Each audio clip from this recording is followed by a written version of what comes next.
আমাদের একটাই পরিচয়, আমরা মুসলমান, তাই এই জায়গায় বসেছি।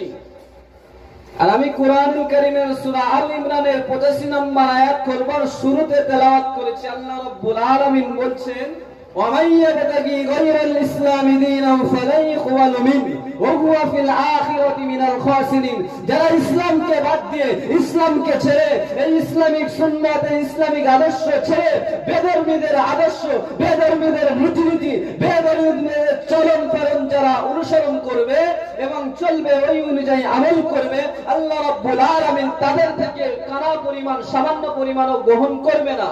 এমনকি ওহুয়া ফিল আখিরাতি মিনাল খাসিরিন, কিয়ামতের ময়দানে তাদের কঠিন আযাব এবং কঠিন শাস্তি দেওয়া হবে। এই অর্ডারটা, এই হুকুমটা একমাত্র দিয়েছেন তিনি হলেন কে? এই কথাটা কার? মোল্লার না আল্লাহর? আল্লাহ তাআলা বলছেন, যারা ইসলামকে বাদ দিয়ে, ইসলামকে বাদ দিয়ে বেধর্মীদের রীতিনীতি পালন করবে, তাদের থেকে কবুল করা হবে না। আজ আমরা খেলার জন্য টাকা দিয়ে দিই, মেলার জন্য টাকা দিয়ে দিই, মিথ্যা সাক্ষী দেওয়ার জন্য পকেট থেকে টাকা বাই করে কোর্টে হাজির হয়ে যায়। এগুলো বেধর্মীদের রীতিনীতি।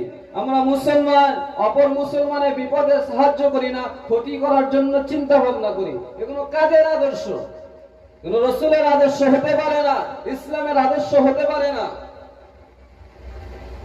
ইসলাম মানুষকে ভালোবাসা শিখিয়েছে, ইসলাম মানুষকে খারাপ রাস্তা থেকে নিয়ে ভালো রাস্তায় আনা শিখিয়েছে, ইসলাম অন্ধকার থেকে আলোয় নিয়ে আসা শিখিয়েছে, ইসলাম মানুষকে জাহান্নামের পথ থেকে টেনে জান্নাতে নিয়ে যাওয়ার ব্যবস্থা রাসূল কারীম সাল্লাল্লাহু আলাইহি ওয়াসাল্লাম করে দিয়েছেন। সুবহানাল্লাহ।